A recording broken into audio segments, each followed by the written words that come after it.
They told the public the Apollo program ended with 17. But there was another launch, one scrubbed from every record, a mission that never officially existed.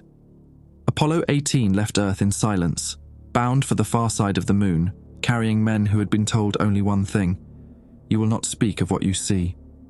For days, their transmissions were routine, calm voices reporting terrain, temperatures, samples. Then, on the third orbit, the static started. Not interference, a pattern, a rhythm. Mission Control dismissed it as cosmic noise, but the astronauts knew better. The signal was coming from the surface. When they landed, the cameras caught it, jagged towers rising from the lunar dust, black as obsidian, older than anything human. Shapes moved between them, too tall, too thin, gliding through the shadows with a speed that defied gravity. The astronauts' voices changed after that. The calm broke. They whispered instead of speaking. Hours later, their final transmission came through, the words choked and frantic, repeated over and over, even as static bled into their microphones. Awake, awake, awake. Then silence. When the recovery team reached the capsule weeks later, it was empty. No bodies, no suits, nothing but the flight recorder. NASA sealed the tapes and buried the mission under a dozen layers of classification. But I've heard them. And I know this: whatever they found on the far side of the moon is still there. And it's still awake.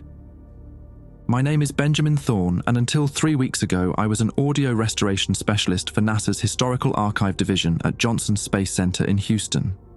22 years of cleaning up transmission static, clarifying decades-old recordings, making the heroes of our space program sound crisp for documentary crews and museum displays.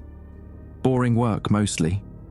The kind that pays well enough to keep a studio apartment near Clear Lake and a decent bottle of bourbon in the freezer. I thought I'd heard everything. Garbled communications from Mercury flights, the famous "Houston, we have a problem." Countless hours of routine chatter between Earth and orbit. Nothing ever surprised me anymore, until Director Hawkins walked into my lab with a briefcase chained to his wrist. "Thorne," he said, not bothering with pleasantries, "you've got level 7 clearance now. Just got approved this morning." He set the case on my workstation with deliberate care. "This doesn't leave this room. Ever." The case contained 3 data drives, unmarked except for serial numbers that meant nothing to me. The files were heavily corrupted. Decades of magnetic degradation had turned most of the audio into digital soup. But buried in the noise, I could make out voices, American accents, radio protocol from the Apollo era. "What mission is this from?" I asked. Hawkins was already halfway to the door. "According to our records, none." That was 3 weeks ago, 3 weeks of 18-hour days, running audio through every filter I knew, fighting against corruption that seemed almost intentional. 3 weeks of my dreams filling with static and whispered words I couldn't quite understand. Yesterday, I finally cracked the encryption on the first drive. I wish to hell I hadn't. The first clean snippet lasted 14 seconds. "Houston, this is Apollo 18, Day 4 of lunar operations. Commander Vasquez reporting successful EVA completion at site designation Zulu 7. We've collected samples from the northwest crater rim as requested. Commander Vasquez." I pulled up the personnel files on my secondary monitor, cross-referencing every Apollo mission manifest. No Vasquez anywhere, not even in the backup crews or training rosters. The voice was professional, controlled, standard pilot cadence that every astronaut learned at Edwards Air Force Base. But underneath the training, I caught something else. A tightness, like a man trying not to think about what he'd just seen. I advanced the timeline. Hour after hour of routine transmissions followed. Orbital mechanics, system checks, surface observations. 3 voices total. Vasquez, who stayed with the command module, and 2 others on the surface. The audio quality improved as I worked deeper into the drive, like whoever recorded this had gradually figured out better equipment settings. The second voice belonged to pilot Gordon Hutchkins from Bakersfield. Farm boy accent, slow and measured. The kind of guy who'd fix your carburetor and refuse payment. The third was Dr. Mitchell Blake, mission specialist. Boston-educated, sharp vowels, probably the science guy. "Houston, we're approaching the target coordinates now," Blake transmitted on day 5. "Visual confirmation of... Christ, this is bigger than the satellite photos suggested." A pause, static crackled. "Say again, Dr. Blake. You're breaking up." "The formations, Houston, they're not natural. Repeat, the geological formations are not consistent with impact modeling." My skin prickled. I'd spent years cleaning up Apollo audio.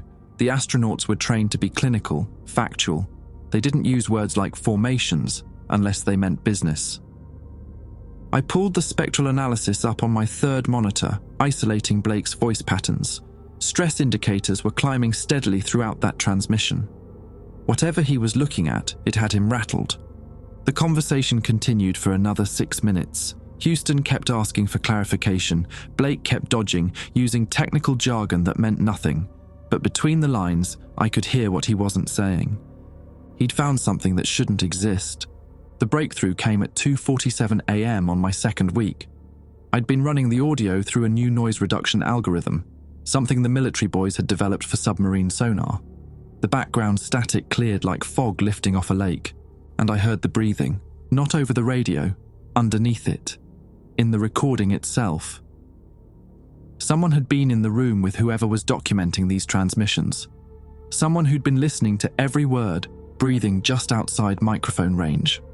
The breathing was wrong, too slow, too deep, like lung capacity that belonged in a much larger chest. I rewound the section and played it again. The breathing was definitely there, synchronized with the mission communications, but it wasn't random. It followed a pattern. In during routine reports, out during anything technical. In again whenever the astronauts mentioned their location.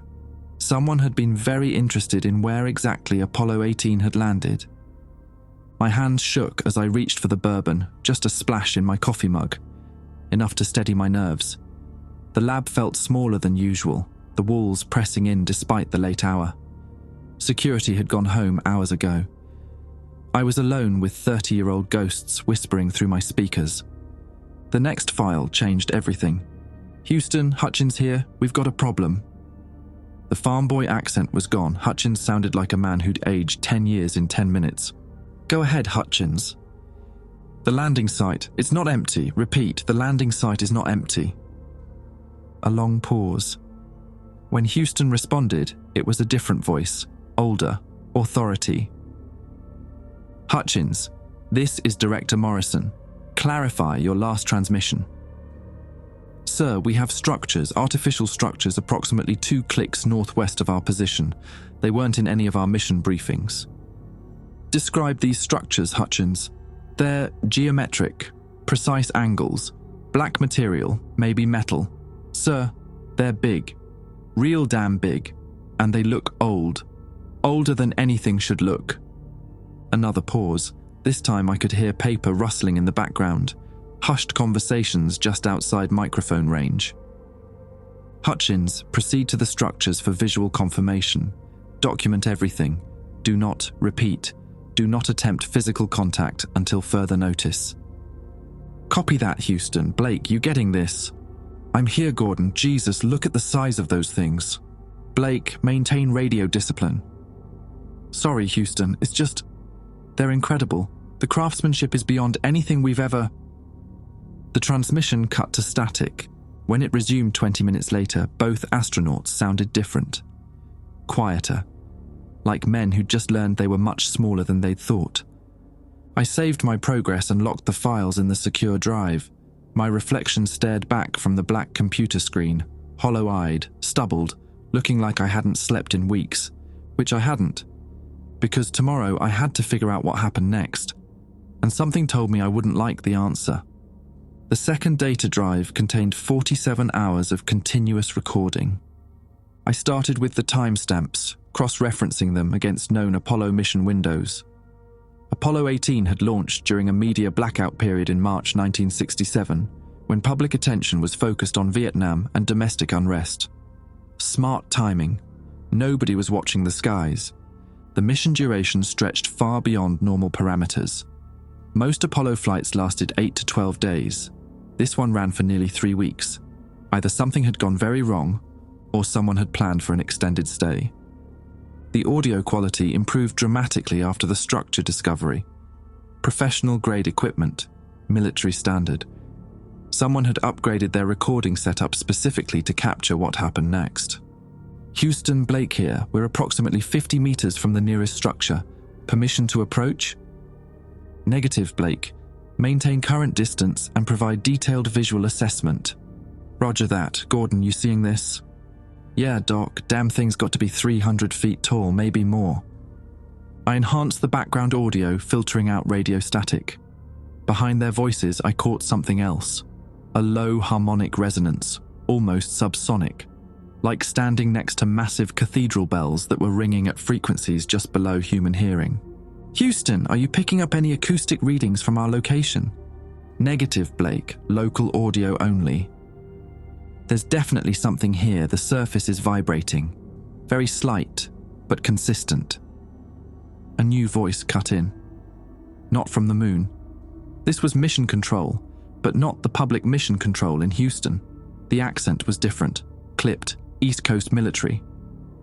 Apollo 18, this is Command Authority. You are cleared for close approach. Document everything. Full spectrum analysis. Command Authority? Hutchins sounded confused. Houston, who is Command Authority? Silence. Apollo 18, acknowledge Command Authority directive. We, Roger, Command Authority, approaching structure now. The next 20 minutes changed everything I thought I knew about the moon. Blake's voice became clinical, scientific. He described surfaces that reflected no light, geometric patterns that hurt to look at directly, and proportions that made no architectural sense. The structures weren't built for human occupancy. They were too tall, too narrow, with openings positioned at impossible angles. The material appears to be metallic, but unlike any metal in our reference catalogue, scanner readings are inconsistent. Gordon, are you getting the same numbers? Negative, Doc. My instruments are showing completely different readings from yours. That's impossible. We're using identical equipment. Maybe the equipment isn't the problem. The undertone in Hutchins' voice made my stomach clench. These were test pilots, men trained to handle impossible situations with ice-water calm. But I could hear the cracks forming. Houston, Blake here, requesting permission to collect material samples from the structure exterior. A long pause, paper shuffling, distant conversations. Permission granted, Blake. Exercise extreme caution. What followed was the most unsettling audio I'd ever processed. Blake's breathing became labored as he approached the structure. Not from exertion. The moon's gravity made physical work easier, not harder. This was psychological stress. The breathing of a man forcing himself to do something every instinct told him to avoid.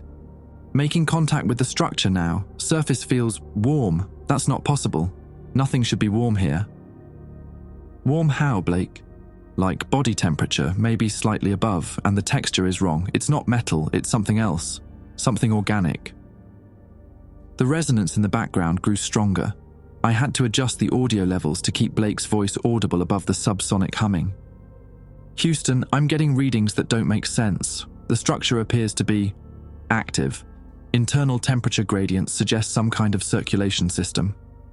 Clarify active, Blake. There's something moving inside. The transmission cut to static for 43 seconds. When it resumed, both astronauts were breathing hard. Houston, we need immediate extraction protocols. Something's happening here. Negative, Apollo 18. Mission parameters require full documentation. Continue survey. Sir, with respect, the mission parameters didn't account for this. These structures are occupied. Repeat last transmission. They're occupied, Houston. There's movement in the openings. Shadows that don't match solar angles. We're not alone here. The Command Authority voice returned, colder than before. Apollo 18, you will complete your assigned survey. That is a direct order.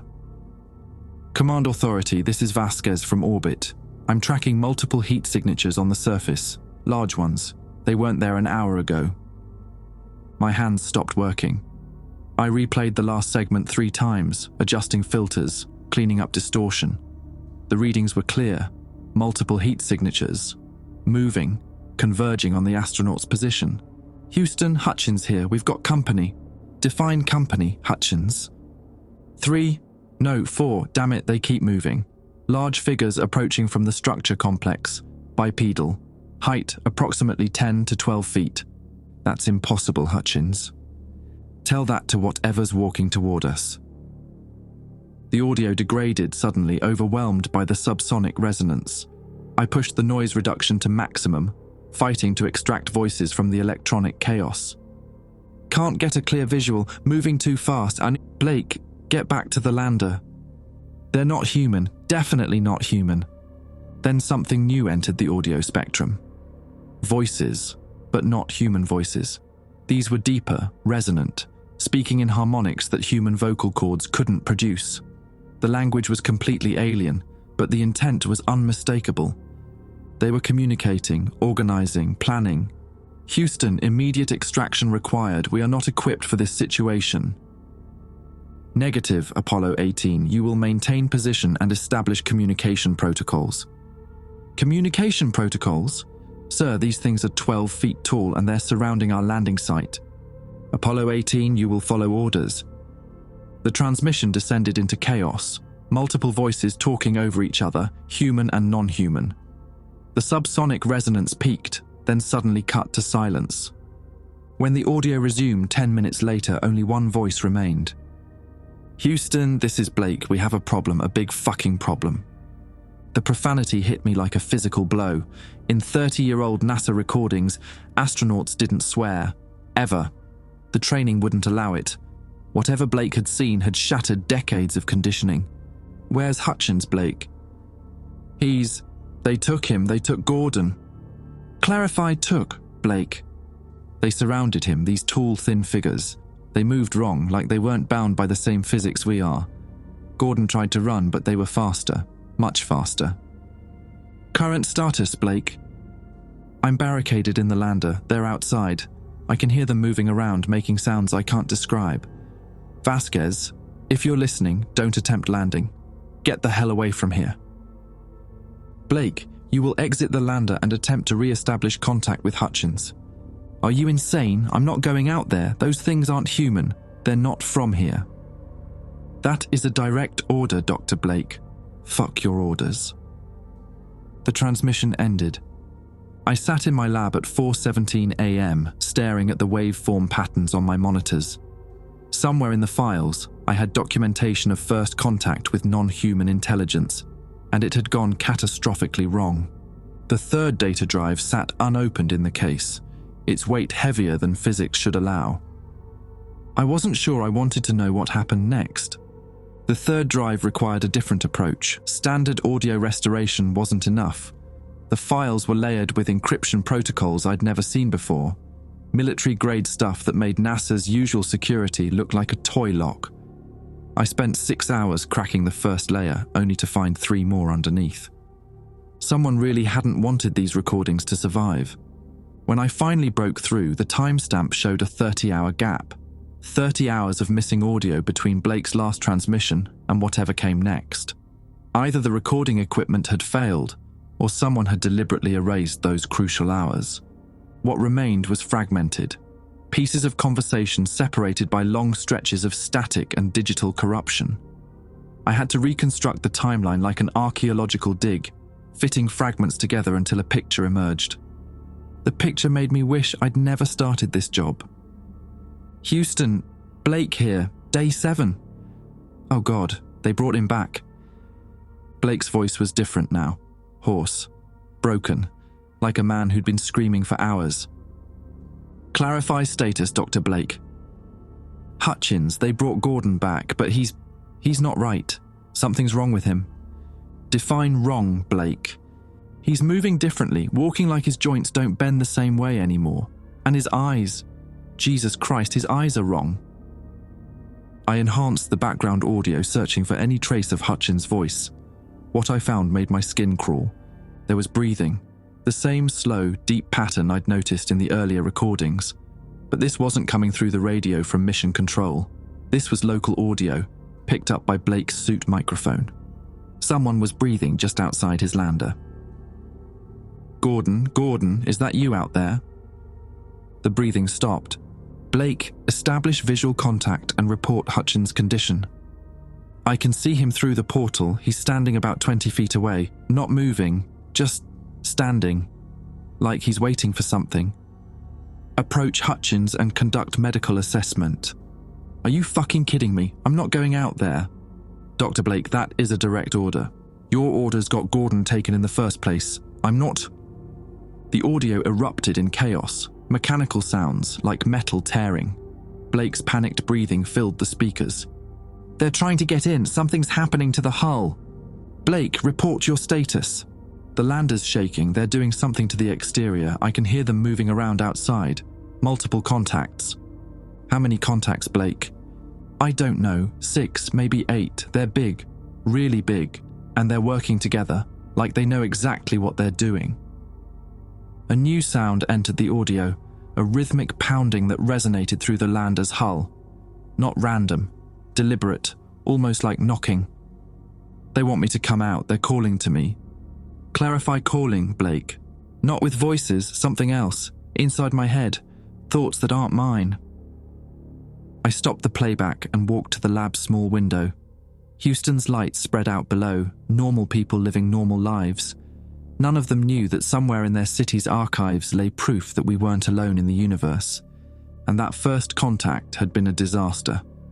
I returned to the recording, dreading what came next. Blake, you will exit the lander and establish communication with the contacts. No, absolutely not. Dr. Blake, your mission parameters specifically include xenobiological contact protocols. The words hit like ice water. Xenobiological contact protocols. They'd known. Before the mission launched, before the astronauts left Earth, Mission Control had known they might encounter non-human intelligence. Apollo 18 hadn't been a routine mission. It had been a planned first contact scenario. You knew, Blake whispered. You sons of bitches knew they were here. Blake, acknowledge your orders. How long have you known? How long have you been sending people up here to die? Dr. Blake, exit the lander immediately. Fuck you, fuck all of you. The pounding stopped. The sudden silence was worse than the noise.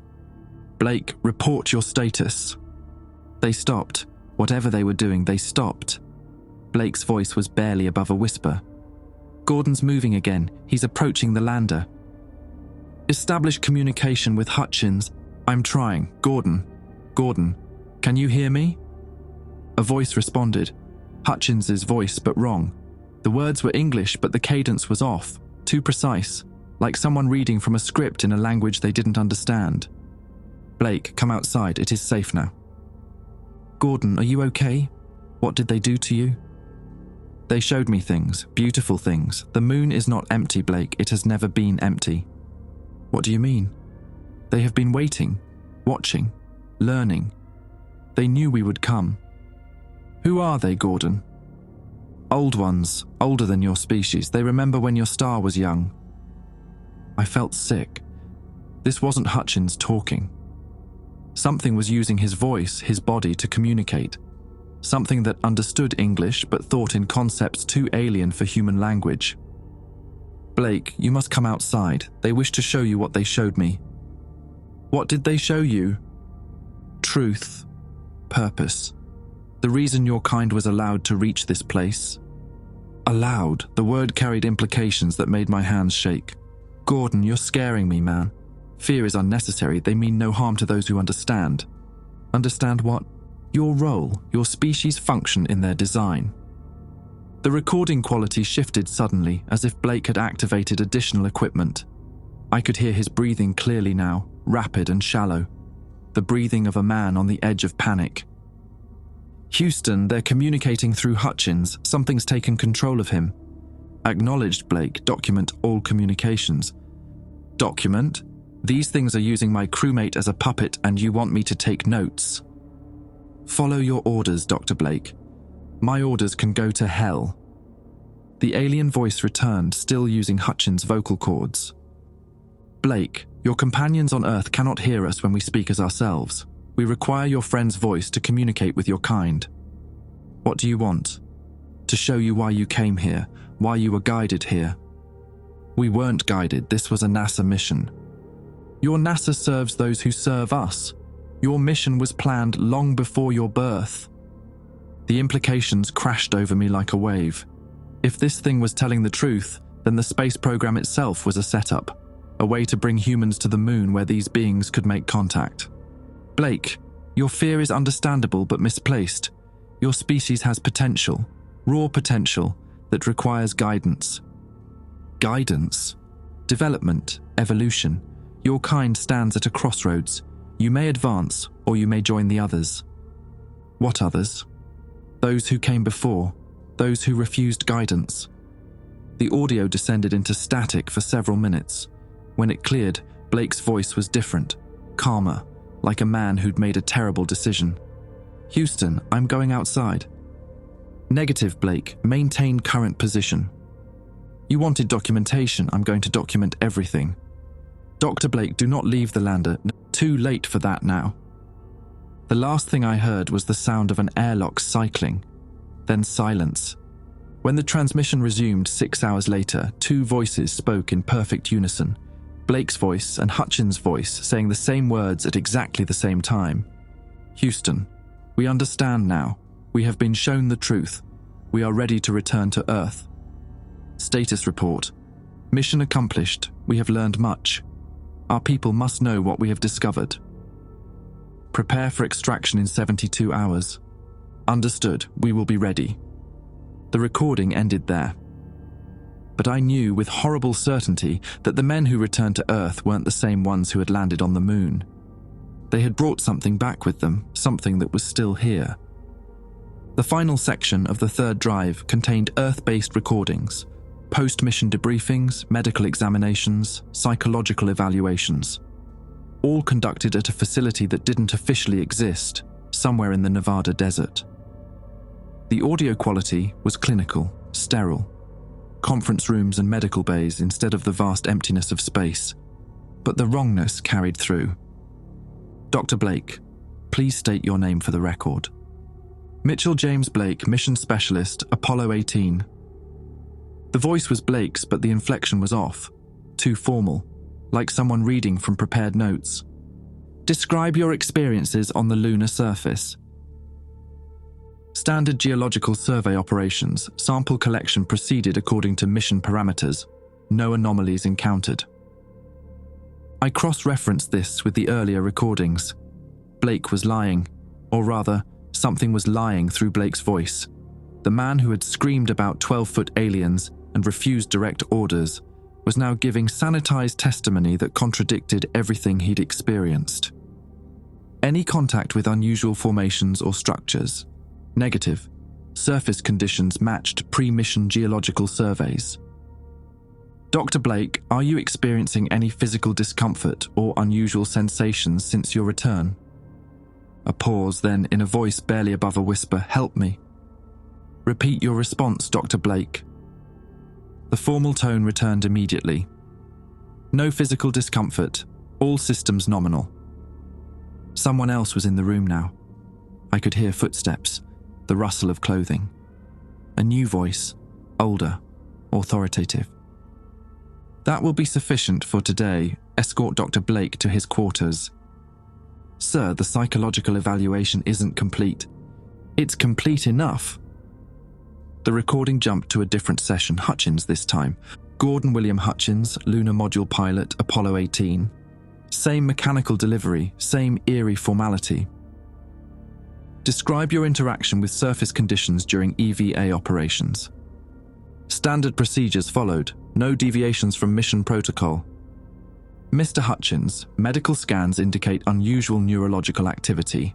Are you experiencing any cognitive changes?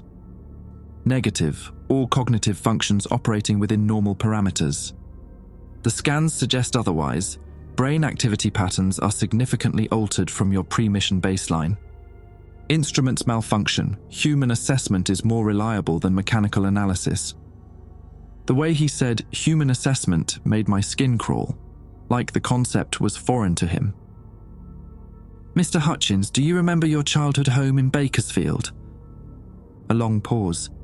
Childhood memories are irrelevant to mission operations. That wasn't the question. Bakersfield, California, farm country, dry heat, tractors. The words came out like data points rather than memories. No emotion, no personal connection. Do you remember your mother's name? Information not relevant to current operations. Mr. Hutchins. Dorothy May Hutchins. Born 1923. Occupation, homemaker. Statistical data again. Like reading from a file rather than remembering a person. The interviews continued for hours. The same pattern repeated with both astronauts. Questions about Earth, family, personal history, all answered with mechanical precision devoid of human warmth. But questions about the moon, about the mission, about their experiences in space triggered different responses. Evasion, deflection, outright lies, or rather someone else's lies using their voices.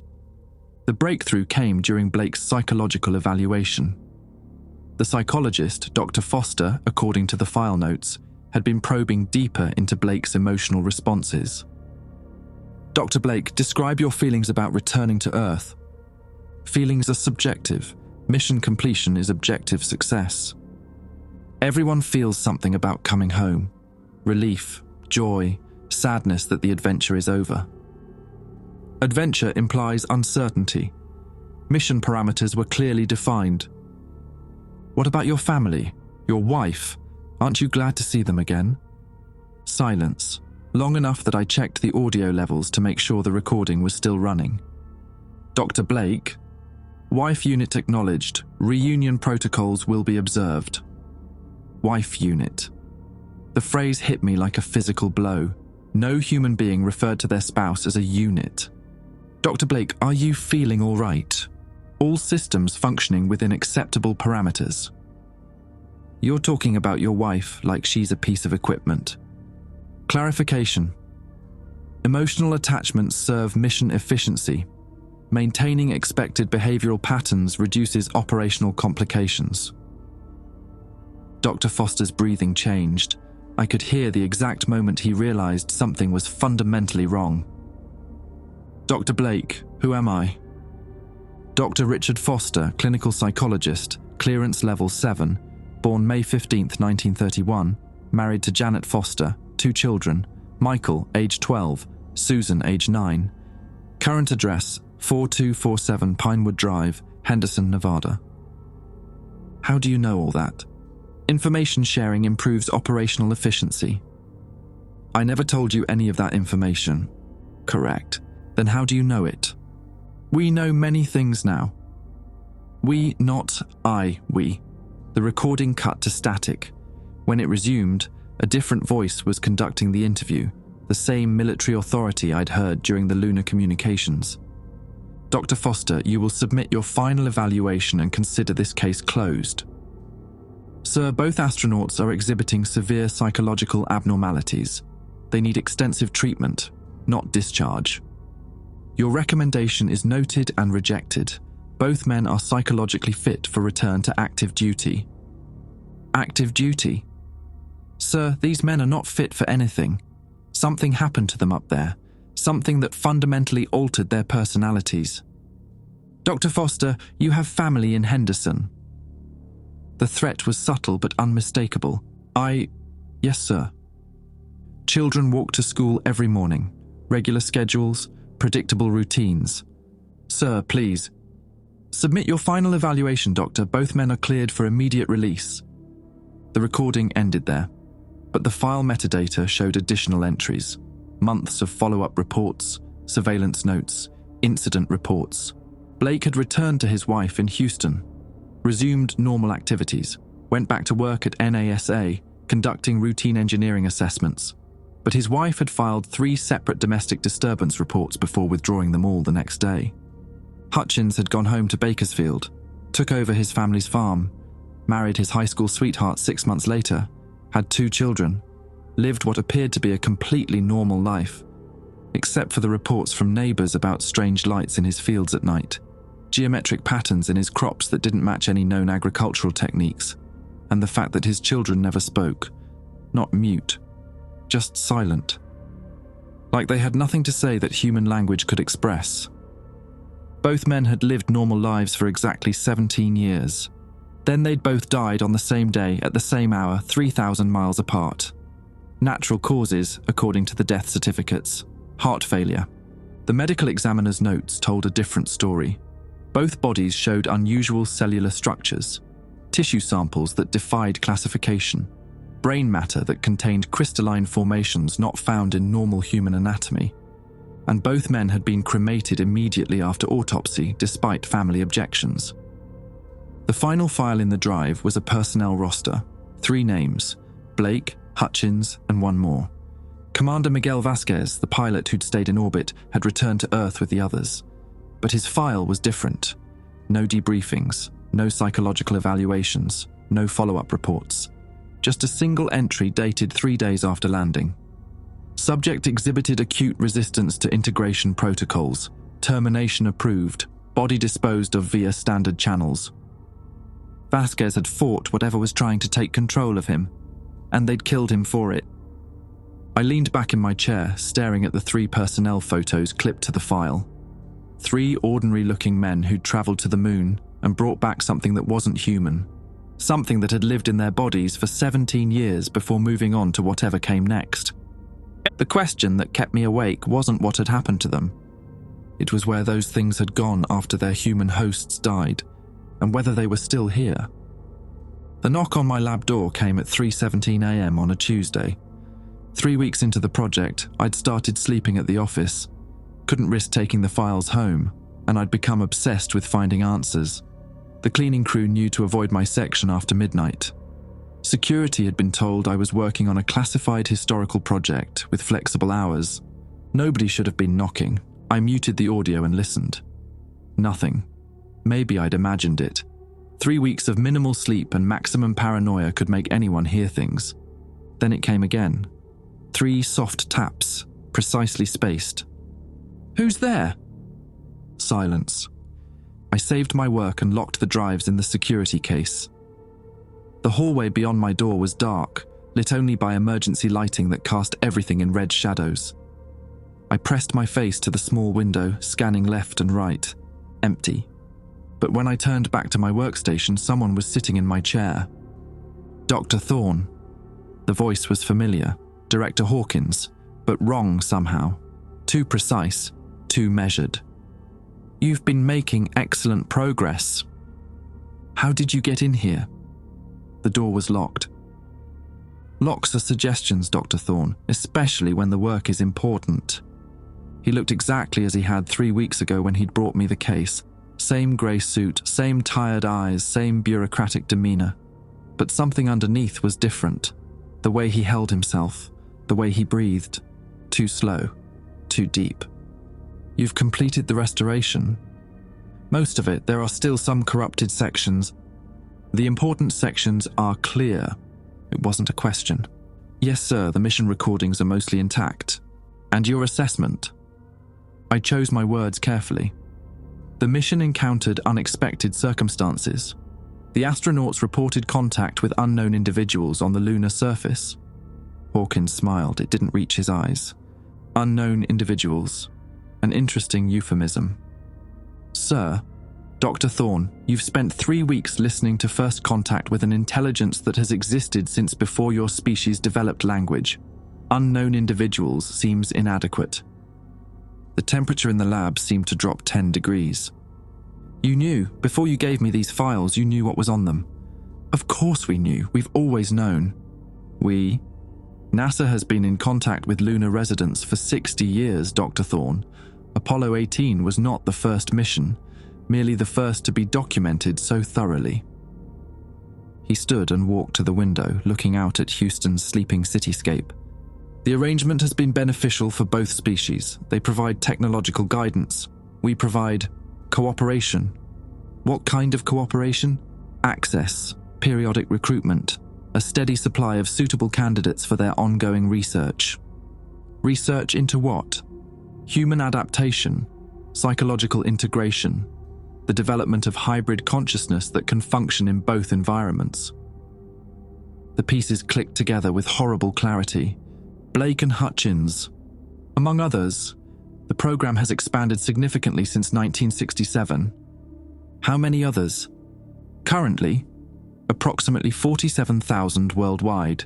Key positions in government, military, scientific research, people with access to resources and decision-making authority. 47,000. The number hit me like a physical blow. That's impossible. Someone would notice. Dr. Thorne, you've been talking to integrated personnel for years. Your department head, half the technical staff, the security guards who've been monitoring your work.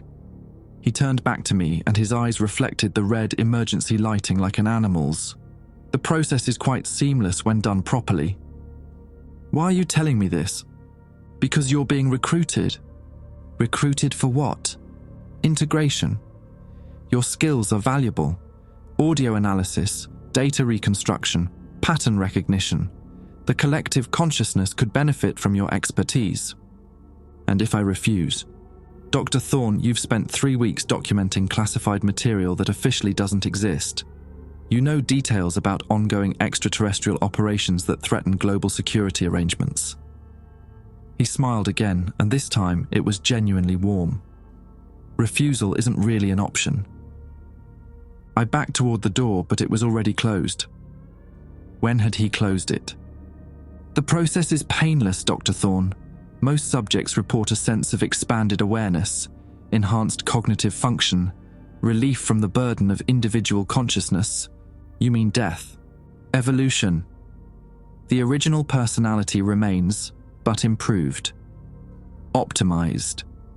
Connected to something larger than petty human concerns. Like Blake and Hutchins. Blake and Hutchins lived productive lives for 17 years. They contributed to scientific advancement, maintained stable family relationships, performed valuable services for both species.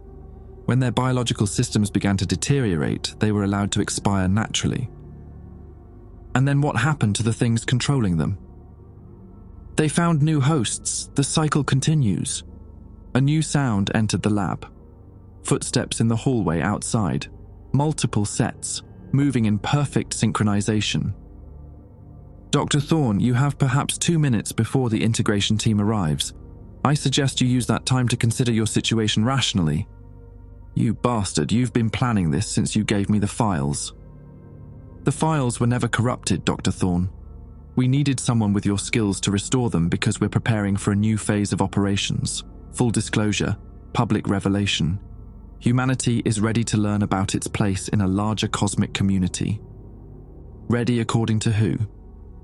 According to those who've been guiding your species' development for millennia, the space program, technological advancement, global communication networks, all carefully orchestrated to reach this moment.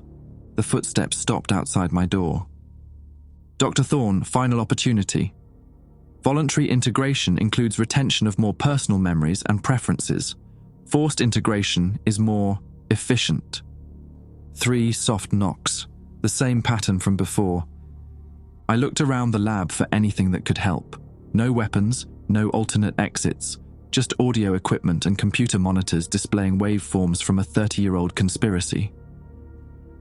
There is another option, Hawkins said quietly. What?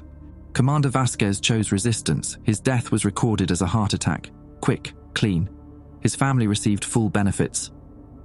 You're offering to kill me. I'm offering you a choice that Blake and Hutchins didn't get. The door opened.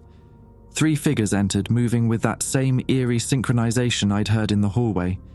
They looked human, middle-aged, professionally dressed, the kind of people you'd see in any office building. But their breathing was wrong. Too slow, too deep, and their eyes reflected light like cats. Dr. Benjamin Thorne, the center figure spoke. You have been selected for consciousness integration. Please do not resist. Resistance causes unnecessary trauma to biological systems. How long has this been going on? Since your species achieved spaceflight capability, the lunar residents have been monitoring Earth for approximately 12,000 years. Direct intervention began when you developed sufficient technology to be useful. Useful for what? Expansion.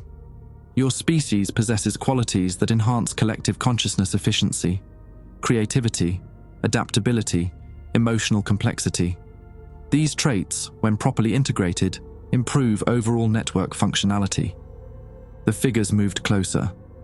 I pressed back against the wall. "Dr. Thorne," Hawkins said, "the decision must be made now." I thought about Blake, screaming defiance into his radio before something took control of his mind. About Hutchins, reduced to mechanical responses and statistical data. About Vasquez, who'd fought back and died for it. About 47,000 people walking around Earth with something else controlling their thoughts. I have one question. Proceed. The moon base, is it still active? Dr. Thorne, the moon base has been continuously operational for over 60,000 years. It serves as a regional coordination center for this sector of the galaxy. And Earth? Earth is a resource world. Your species represents a renewable supply of compatible consciousness substrate. A farm. They were farming us. The integration team reached for me with movements too fluid for human joints. I made my choice the same way Vasquez had. I grabbed the emergency fire axe from the wall bracket and swung it at the nearest figure's head. The blade passed through empty air. The figure had moved faster than physics should allow, flowing around the attack like liquid. Then something hit me from behind and the world went dark. When I woke up, I was strapped to a medical table in a room that didn't exist in any NASA facility blueprint. And something was moving inside my skull. The integration chamber looked like a medical facility designed by something that had never been human. White walls curved at impossible angles. Equipment that resembled surgical instruments, but functioned according to principles I didn't recognize. Banks of monitors displaying brainwave patterns, cellular activity, and data streams in languages that hurt to look at directly. I was conscious but paralyzed. Chemical restraints flowing through IV lines into both arms. My head was locked in place by a device that felt organic rather than mechanical, like living tissue shaped into a restraining apparatus. Dr. Thorne, you are experiencing natural anxiety regarding the integration process. The voice came from speakers embedded in the walls, no visible source. This response is expected and temporary. Where am I? Sub-Level 7, Johnson Space Center. This facility has existed since 1962. Most NASA personnel are unaware of its presence. A figure in surgical scrubs entered my field of vision, human-looking, but with that same too precise movement I'd learned to recognize. The surgical mask couldn't hide the eyes that reflected light at wrong angles. Dr. Thorne, I am Dr. Patterson, Chief of Integration Services. I will be monitoring your consciousness transfer. I don't consent to this. Consent is not required for integration candidates who possess classified knowledge. However, your cooperation will improve retention of personal memory structures. Meaning what? Meaning you can remember your childhood, your wife's laugh, the taste of your mother's cooking. Or you can experience complete personality dissolution, followed by reconstruction according to optimal efficiency parameters. The threat was clear. Cooperate or lose everything that made me human. How does it work? Lunar consciousness entities require biological housing to function in Earth's environment. Human neural architecture is compatible but requires modification. Think of it as software installation. And the original personality, integrated, preserved, enhanced by connection to collective consciousness networks. You will still be Benjamin Thorne, but improved. Like Blake and Hutchins were improved. Blake and Hutchins were early generation integrations. The process has become more refined. A new piece of equipment descended from the ceiling, crystalline structures connected by metallic filaments that seemed to shift and flow like living metal. As it approached my head, I could hear a low harmonic resonance, the same subsonic humming from the moon recordings. Dr. Thorne, the entity assigned to your consciousness, is designated Keeper of Distant Voices. It has successfully integrated with 17 previous hosts over the past 3 centuries. What happened to those hosts? They fulfilled their biological lifespans and expired naturally. Keeper of Distant Voices then transferred to new hosts. So I get to live until this thing wears out my body. You get to live as part of something greater than individual human existence. Keeper of Distant Voices has accumulated knowledge spanning multiple civilizations. You will have access to scientific principles that your species won't discover for millennia. The crystalline device touched my skull. Immediately, foreign thoughts began seeping into my mind. Mathematical concepts that human language couldn't express. Memories of worlds orbiting distant stars. The weight of geological time compressed into moments of awareness. And underneath it all, something ancient and patient and utterly alien taking inventory of my thoughts. Do not resist, Benjamin Thorne. Resistance causes unnecessary damage to memory structures. The voice spoke directly into my consciousness. Not heard, but experienced. Like thoughts that originated outside my brain but felt like my own. I am Keeper of Distant Voices. I have guided the development of 17 previous hosts. You will be my 18th. Images flooded my mind. Blake working late in NASA laboratories, solving engineering problems with supernatural insight. Hutchkins standing in wheat fields under starlight, somehow knowing exactly when to plant, when to harvest, when to let land lie fallow. Both men living productive lives while something else rode passenger in their skulls. Your fear is understandable but misplaced. Integration enhances rather than diminishes. Get out of my head. Your head is no longer exclusively yours. The alien presence pushed deeper, cataloging memories, analyzing personality structures, mapping neural pathways. I felt pieces of myself being examined and filed away like specimens in a collection. You have useful skills. Audio analysis capabilities will serve network objectives. Your pattern recognition abilities are above human average. I won't help you. You already are helping. Resistance requires conscious effort. Conscious effort provides data about human cognitive architecture. Your defiance improves our understanding of integration challenges. Dr. Patterson's voice cut through the mental intrusion. Keeper of Distant Voices, what is your assessment? Subject exhibits strong individual identity structures. Full integration will require 48 hours. Recommend maintaining biological functions at current levels. Acknowledged. Dr. Thorne, your body will remain sedated while integration proceeds. When you wake, the process will be complete. Wait. I struggled against the paralysis, fighting to form words. I want to know something. Proceed. The moon base. How long have you been there? We established lunar operations 63,000 years ago. Earth was selected as a consciousness resource world due to the compatibility of human neural architecture. 63,000 years, you've been watching us since we were barely human. Incorrect. We have been guiding your development since you were barely human. Language, mathematics, agriculture, metallurgy, all introduced at optimal intervals to accelerate species advancement. Why? Consciousness is the most valuable resource in the galaxy. Your species produces particularly adaptable individual awareness patterns. When properly integrated, human consciousness enhances collective network efficiency by approximately 12%. So we're nothing but software to you. You are the most sophisticated software in this region of space. The revelation hit like ice water. Humanity's entire history, every advancement, every achievement, all carefully orchestrated to make us better tools for alien consciousness networks. Dr. Thorne, integration will proceed now. You may experience disorientation as personality boundaries dissolve. No, I won't let you do this. Choice is no longer available. The crystalline device pulsed with inner light. The harmonic resonance intensified until I could feel it in my bones. Foreign thoughts pressed against my consciousness like water against a cracking dam. But I remembered something from the Apollo 18 files. Vasquez had resisted. He'd fought back somehow, maintained enough individual identity to threaten their plans. They'd killed him for it, but he'd proven resistance was possible.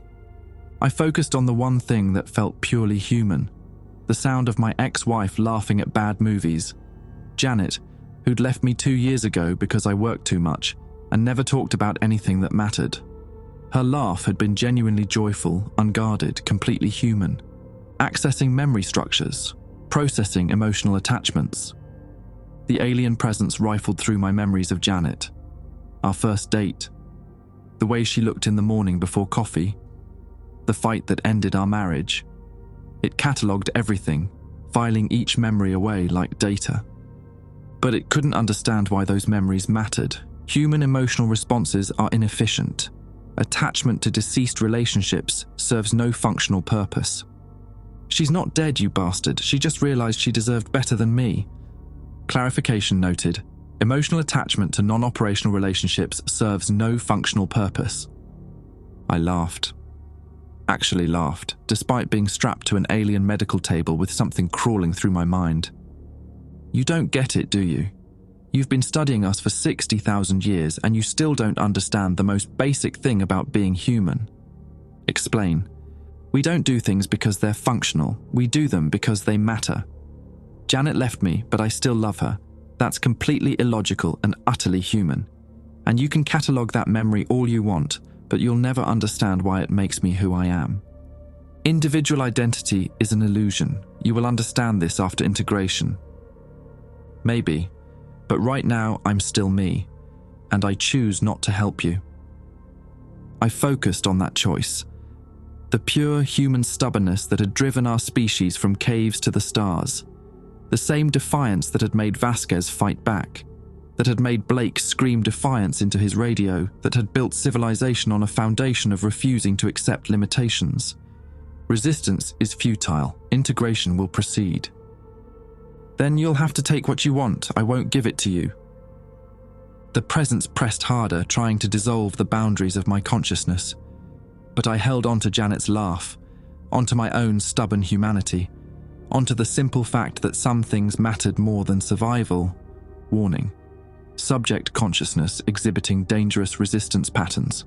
Recommend immediate termination and transfer to alternate host. Dr. Patterson's voice. Negative. This subject possesses unique skills. Continue integration. Continued resistance may result in permanent damage to both host and entity consciousness. Then stop. Integration cannot be stopped once initiated. Either you integrate or both consciousness patterns will be destroyed. Then I guess we're both fucked. The alien presence recoiled from my determination. For the first time, I felt something like fear from Keeper of Distant Voices. You would destroy yourself to prevent integration. In a heartbeat, that's what being human means. Sometimes you choose to lose everything rather than lose yourself. The crystalline device sparked and went dark. The integration chamber filled with alarms. Red lights strobed across the curved walls. Multiple voices spoke in overlapping patterns, some human, others producing sounds that human vocal cords couldn't make. The crystalline device above my head sparked and twisted, its metallic filaments writhing like injured snakes. System failure in Integration Bay 7, Dr. Patterson announced. Entity consciousness exhibiting critical instability. Benjamin Thorne, cease resistance immediately. You are causing irreparable damage to integration protocols. Keeper of Distant Voices sounded different now, less controlled. The ancient patience was cracking, replaced by something approaching panic. Good, I said through gritted teeth, let it burn. You do not understand. If integration fails catastrophically, both consciousness patterns will be destroyed. You will die. Better dead than whatever Blake became. Blake achieved greatness. Blake contributed to scientific advancement that benefited both species. Blake became a fucking puppet, and you killed him when his body wore out. The alien presence recoiled from my profanity. Something about human vulgarity seemed to disturb them, like it was a frequency they couldn't properly process. Your language patterns are becoming increasingly chaotic. This indicates severe psychological degradation. My language patterns indicate that I'm still human, asshole. Another recoil, stronger this time. The crystalline device sparked again, and I felt the mental pressure ease slightly. Dr. Patterson moved into my peripheral vision, examining readings on equipment I couldn't see. Keeper of Distant Voices, what is your status? Host consciousness is employing unknown resistance mechanisms. Standard integration protocols are ineffective. Adjust parameters for forced integration. Forced integration will destroy host personality completely. Valuable skills will be lost. Acceptable losses. Proceed with forced integration.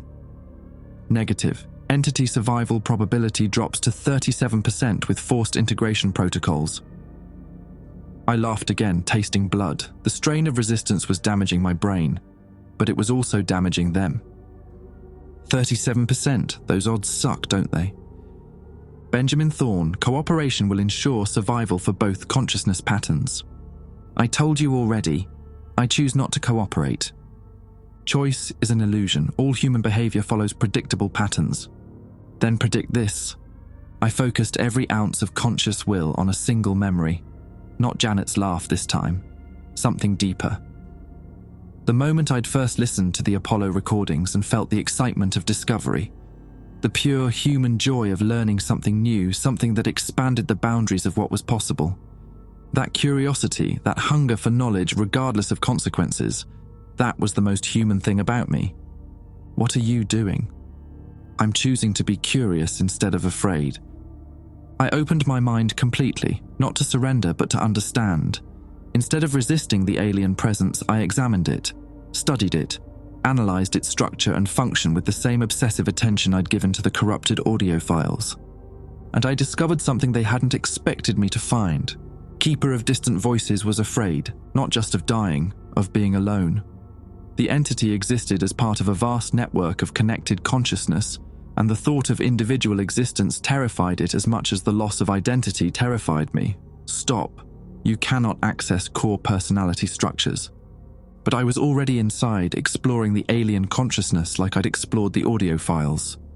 And what I found wasn't the ancient, patient intelligence they'd presented. It was a parasite. Keeper of Distant Voices had no original thoughts, no creative capabilities, no capacity for growth or change.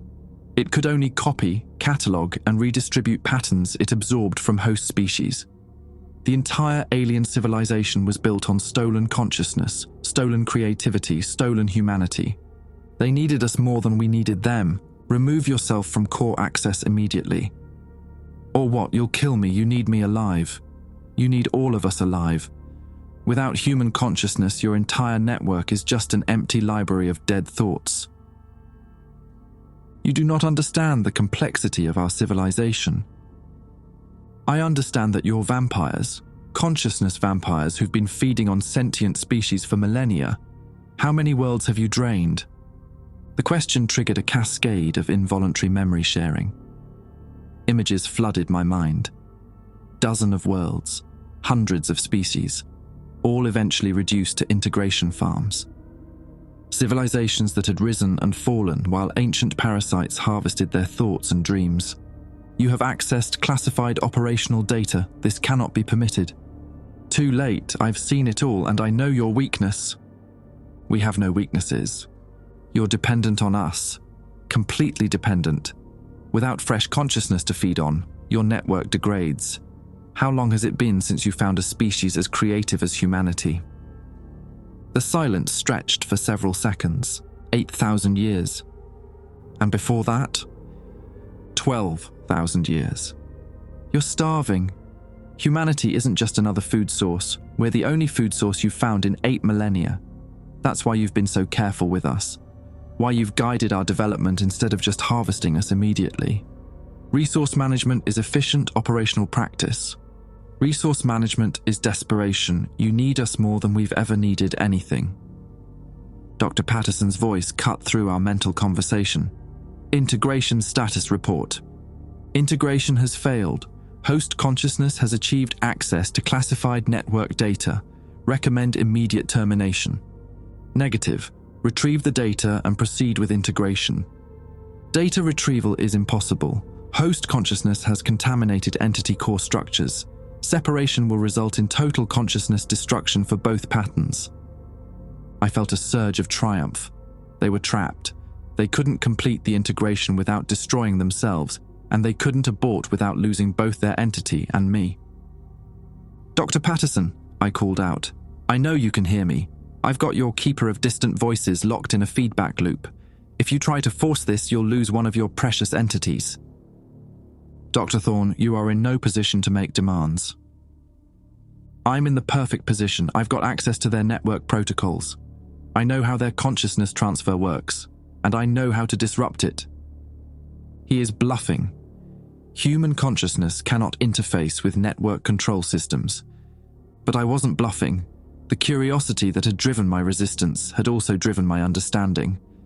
I could see the network connections, the data flows, the control hierarchies that manage their entire consciousness harvesting operation, and I could crash it. Here's my offer, I said. Release me, destroy the integration facility, and I'll keep quiet about everything I've learned. Unacceptable.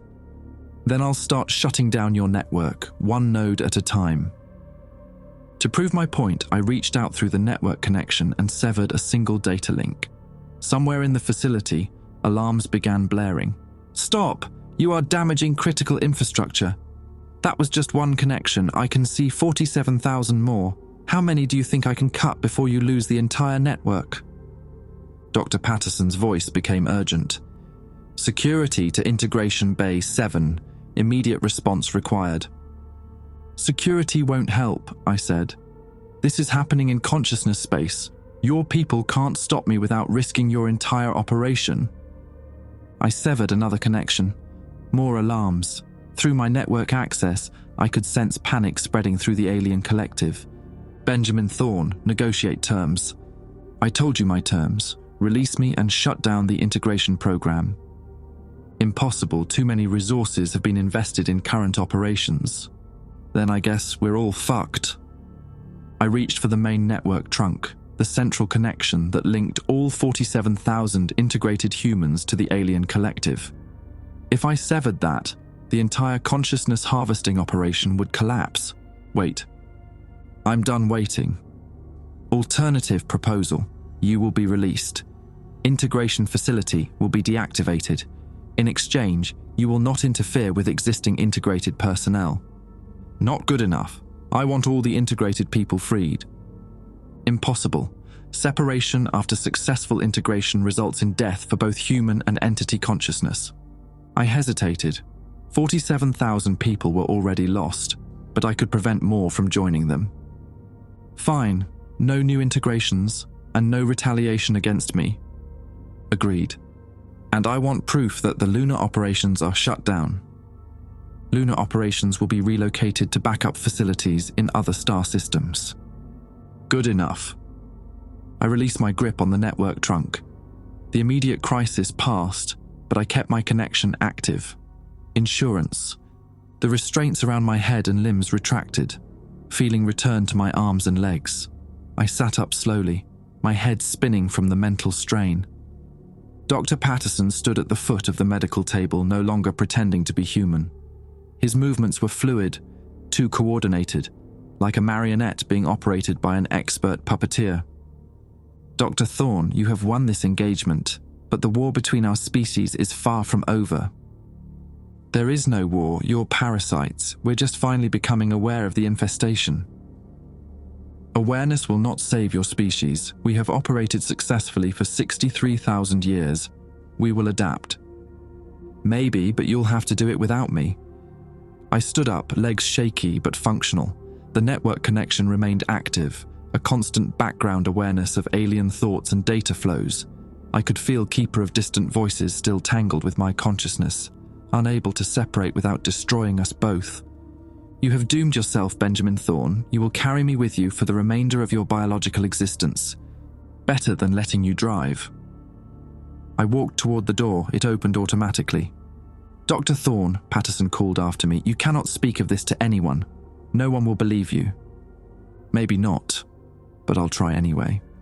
I left the integration chamber and walked through corridors that didn't exist on any NASA blueprint, past rooms full of equipment designed by non-human intelligence, past laboratories where the next phase of human evolution was being planned by creatures that saw us only as resources.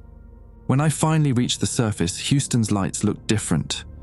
I could see the patterns now, the way the city's growth had been subtly guided to serve alien purposes, the way our entire civilization had been shaped to make us better tools. But we were still human, still capable of choice, still able to say no, and sometimes that was enough. A Apollo 18, The Hidden Mission, Epilogue. 6 months later, I sat in a diner outside Roswell, writing this account on a laptop that wasn't connected to any network. The irony wasn't lost on me. Nobody believed the story, just as Patterson had predicted. I'd tried telling it to journalists, conspiracy theorists, even posted it online under various pseudonyms. Each time, the posts disappeared within hours. The journalists stopped returning my calls. The conspiracy theorists dismissed me as a government disinformation agent. The system protected itself. But I kept writing, kept documenting, because somewhere in the back of my mind, Keeper of Distant Voices whispered constant reminders that 47,000 integrated humans were still out there, still serving alien purposes, still maintaining the infrastructure of humanity's gradual harvesting. You accomplished nothing, Benjamin Thorne. The network adapts. Alternative recruitment methods are being implemented. Shut up, I muttered, earning a strange look from the waitress refilling my coffee. The entity had been my constant companion since the integration chamber. Not controlling me, but present. A passenger in my consciousness that provided unwanted commentary on human behavior and occasional glimpses of alien perspective. Your species will never achieve true independence. You lack the unity necessary for effective resistance. Maybe it was right. Maybe humanity was too divided, too distracted, too willing to accept comfortable lies to mount any meaningful defense against gradual consciousness harvesting. But I'd proven that resistance was possible. My phone buzzed. A text from a number I didn't recognize. Saw your Roswell incident blog post. Want to meet? Jay.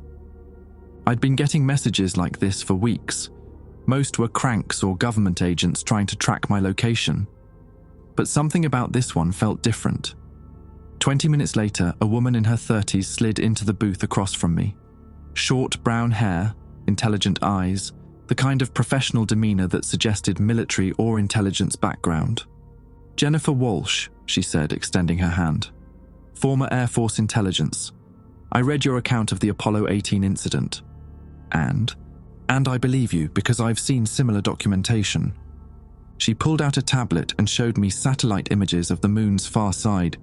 Current images, high resolution, clearly showing artificial structures identical to what Blake and Hutchkins had discovered. These were taken 3 weeks ago, she said. The structures are still active, still expanding. She is telling the truth. Lunar operations continue despite relocation protocols. For once, the alien voice in my head provided useful confirmation. How many others know about this? More than you'd think, fewer than we need. Jennifer leaned forward, lowering her voice. There are people in various agencies who've been tracking integrated personnel for years. We call them sleepers. How can you tell who's integrated? Behavioral patterns, response times, the way they breathe. She smiled grimly. Once you know what to look for, they're not that good at hiding. What do you want from me? Your network access. You're still connected to their system, aren't you? I nodded reluctantly. We need intelligence, locations of integration facilities, personnel rosters, operational schedules, anything that can help us map their infrastructure. Do not provide this information. It will result in network security adjustments. The voice in my head says that's a bad idea. The voice in your head is exactly why it's a good idea. You're our only source with direct access to their network. I looked out the diner window at the New Mexico desert. Somewhere up there, on the far side of the moon, ancient aliens were planning the next phase of humanity's gradual enslavement. Down here, a small group of humans was trying to fight back with incomplete information and desperate hope. What makes you think we can win? We don't have to win, we just have to survive long enough to warn people, make them aware, give humanity a fighting chance. Awareness will not save your species. The network has contingency protocols for resistance scenarios. But as I listened to Keeper of Distant Voices, I caught something new in its mental voice. Uncertainty. The entity was no longer as confident about the network's invincibility. My resistance had introduced variables they hadn't planned for. All right, I said to Jennifer. What do you need to know? For the next 3 hours, I shared everything I could access through my unwilling connection to the alien network. Facility locations, personnel assignments, operational timetables. Jennifer recorded it all on encrypted devices that she assured me were completely isolated from any networked systems. You are making a serious mistake, Benjamin Thorne. Maybe, but it's my mistake to make. When we finished, Jennifer packed up her equipment and prepared to leave. One more thing, she said, your ex-wife Janet. She's been asking questions about your disappearance from NASA. Someone might want to have a conversation with her. The words hit like ice water. In all my focus on alien conspiracies and consciousness parasites, I'd forgotten about the people who might be looking for me. Is she safe? For now, but if the sleepers decide she knows too much. She didn't need to finish the sentence. I'll handle it. Jennifer left me with a secure phone and instructions for future contact. I sat alone in the diner, staring at my reflection in the window as darkness fell over the desert. Your emotional attachment to Janet Walsh will compromise operational security. Her name's Janet Morrison now. She remarried. Irrelevant. Your feelings for her remain unchanged. The entity was right. After everything I'd learned, everything I'd experienced, I still loved a woman who'd moved on with her life, while I was discovering that humanity was being slowly consumed by consciousness vampires. It was completely illogical and utterly human. And maybe that was enough. I finished writing the last paragraph of this account as the diner prepared to close. Tomorrow, I'd drive to Houston and try to warn Janet about the dangers of knowing me. After that, I'd continue working with Jennifer's resistance network, sharing intelligence and hoping that somewhere in the vast machinery of alien manipulation, we could throw enough wrenches to make a difference. You cannot win. Maybe not. But we can try. Hope is inefficient. Hope is human. I saved the file to an encrypted drive and closed the laptop. Outside, the stars looked different now that I knew some of them hosted worlds where consciousness had been harvested to extinction. But Earth was still here, humanity was still fighting, and sometimes that had to be enough, even if we were probably all fucked.